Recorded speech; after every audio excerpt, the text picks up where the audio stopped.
بسم اللہ الرحمن الرحیم. ناظرین السلام علیکم. میں ہوں آپ کا میزبان صابر شاکر. وفاقی دارالحکومت اسلام آباد سے کچھ تازہ ترین اور اہم معلومات آپ کے ساتھ شیئر کرتے ہیں. پاکستان کے حالات و واقعات، سیاسی صورتحال کے بارے میں عالمی ذرائع ابلاغ اور اقتدار کے عالمی ایوانوں میں کیا تذکرہ ہو رہا ہے اور کیا کیا خبریں ڈسکس ہو رہی ہیں، اور پاکستان کو، پاکستان کے نظام کو، پاکستان کے مستقبل کو اور پاکستان میں فوج کے اقتدار پر قابض ہونے کو کس طریقے سے دیکھا جا رہا ہے. یہ بہت ہی ایک الارمنگ سچویشن ہے، کیونکہ پاکستان کے اندر تو سینسرشپ عائد ہے بدترین قسم کی، اور وہاں پہ تو کوئی خبر جو اصل خبر ہے وہ آپ تک پہنچتی ہی نہیں، اور سرکاری سچ اور سرکاری جھوٹ، اس کے علاوہ کچھ نہیں ہے. اپوزیشن کو تو انہوں نے دبا کے رکھا ہی ہوا ہے، میڈیا کو بھی دبا کے رکھا ہوا ہے، اور اب تو عدلیہ سے بھی چیخو پکار اٹھنا شروع ہو گئی ہے، اور وہ بھی اپنے پیٹ سے کپڑا اتار کے بتا رہے ہیں کہ جناب ہمارے پلے بھی کچھ نہیں ہے. بہرحال سچویشن یہ ہے کہ کل سلامتی کمیٹی کا اجلاس تھا، اور بند کمرے کا اجلاس، طویل ترین نشست ہوئی، اور اس کا حاصل وصول کیا ہوا وہ بہت ہی خطرناک چیز ہے. پچھلا ولاگ ضرور سن لیجیے گا، کیونکہ اس میں army chief general Asim Munir صاحب نے ایک نیا تصور پیش کیا. ہونا تو یہ چاہیے تھا کہ معاملہ ہے بلوچستان میں انریسٹ کا، بلوچستان میں دہشت گردی کا، خیبر پختونخوا میں دہشت گردی کا.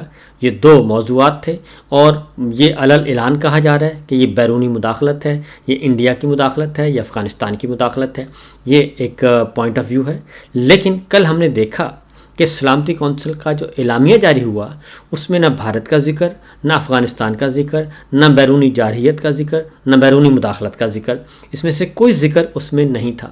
اور اگلی بات جو تھی، کل کے اجلاس میں اپوزیشن کو تو ویسے ہی آؤٹ کر دیا گیا، اور عمران خان صاحب کو نہیں بلایا گیا، ان سے ملاقات بھی نہیں کروائی گئی.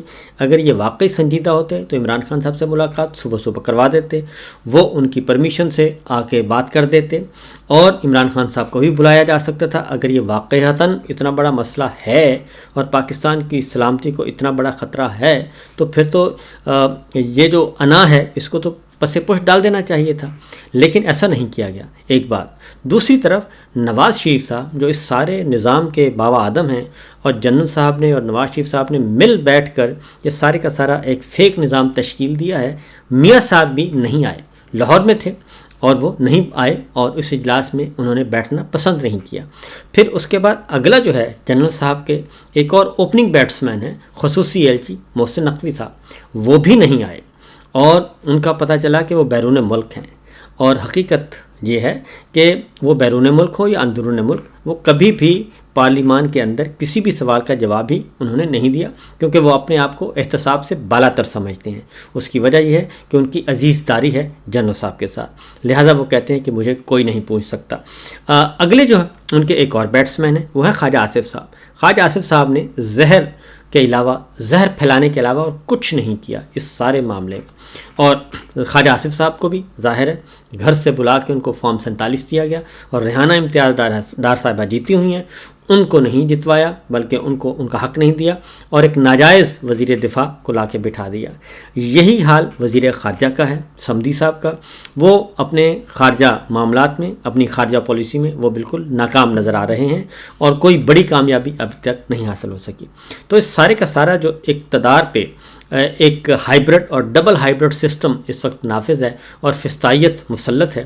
آئین، قانون، جمہوریت ایک سائڈ پہ رکھ دی گئی ہے، عدلیہ کو بند کر دیا گیا ہے. تو خیال یہ تھا کہ یہ سارا کچھ ہم بہتر کر لیں گے، لیکن ایسا نہیں ہوا. پھر یہ کہ معاملہ تھا کل سلامتی کمیٹی کے اجلاس میں دہشت گردی اور دہشت گردوں کو کنٹرول کیسے کرنا ہے. اس پہ سارے کا سارا ملبہ جو ہے وہ کس پہ ڈال دیا گیا؟ سوشل میڈیا، ڈیجیٹل میڈیا، اس کے علاوہ اور کچھ نہیں کیا گیا. اب ذرا محسن نقوی صاحب کا حال دیکھ لیتے ہیں. محسن نقوی صاحب وزیر داخلہ بھی ہیں، PCB کے چیئرمین بھی ہیں، خصوصی ایلچی بھی ہیں، اور وقت پڑنے پر وہ جرنلسٹ بھی ہیں، سب کچھ ہیں.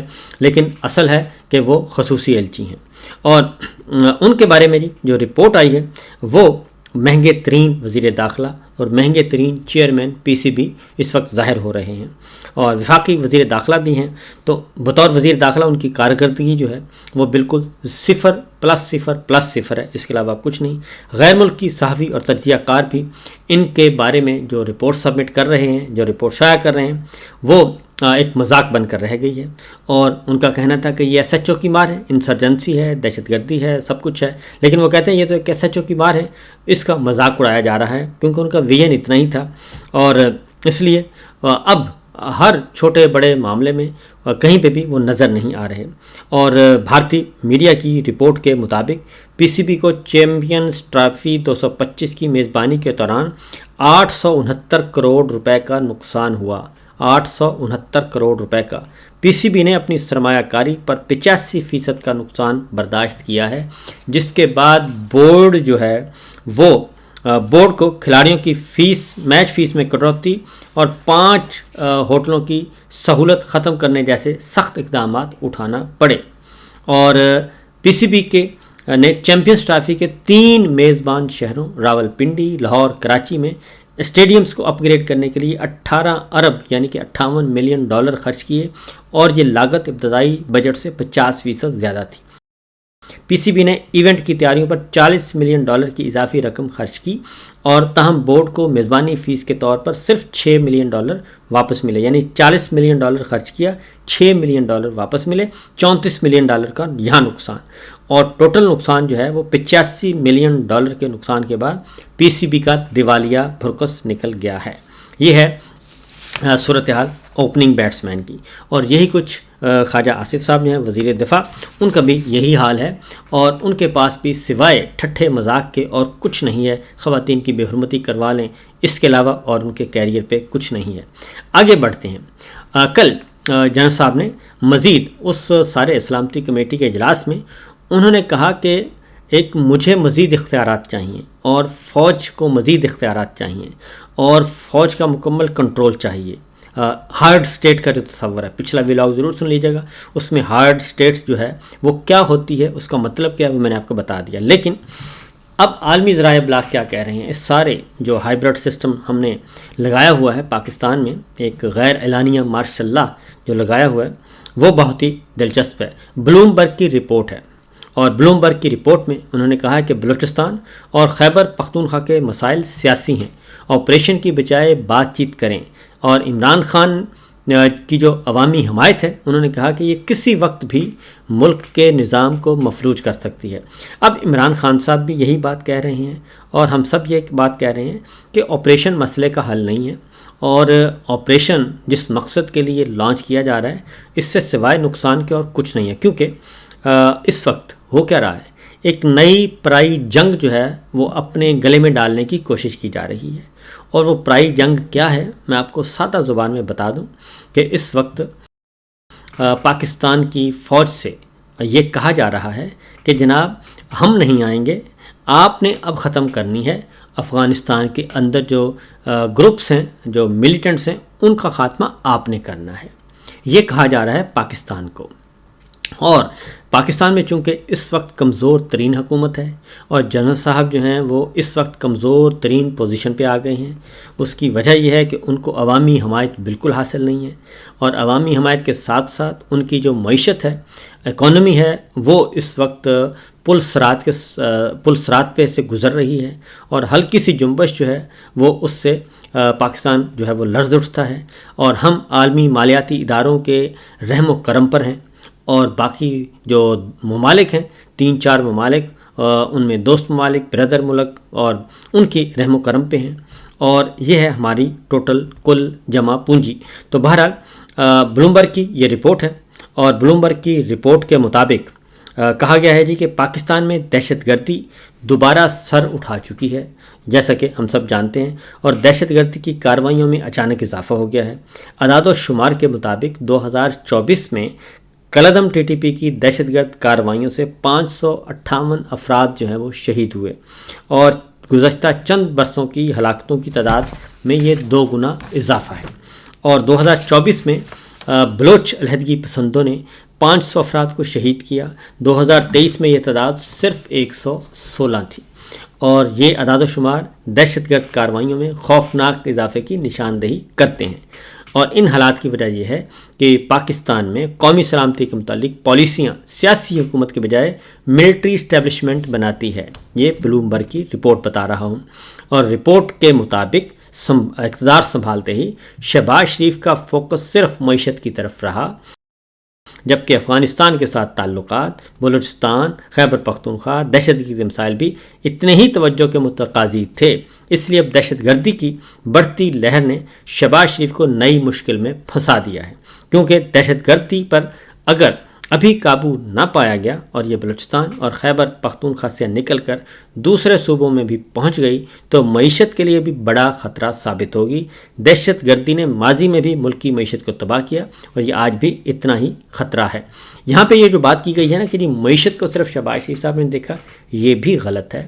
معیشت کو بھی ہمارے جنرل صاحب ہی دیکھ رہے ہیں، اور SIFC کا جو فورم بنایا ہوا ہے اسی امبریلا کے نیچے ساری چیزوں کو کنٹرول کیا جا رہا ہے، مانیٹر کیا جا رہا ہے، ریگولیٹ کیا جا رہا ہے۔ اس لیے پاکستان کی جو اکانومی کی بدترین صورتحال ہے، ہماری امپورٹ ایکسپورٹ میں عدم توازن ہے، ایکسپورٹ نہ ہونے کے برابر ہے، اور ہمارے ہاں سرمایہ کاری زیرو ہے، تو وہ ساری کی ساری ذمہ داری بھی اسی ملٹری لیڈرشپ پہ عائد ہوتی ہے۔ بلومبرگ کی رپورٹ میں خبردار کیا گیا ہے کہ کاروباری معاملات میں فوج کی بڑھتی شمولیت بھی ملک کی معیشت کے لیے بہت بڑا خطرہ ہے۔ یہ بلومبرگ بتا رہا ہے، کیونکہ پاکستان میں تو ایسی خبریں جو ہیں وہ نشر ہی نہیں ہو سکتی۔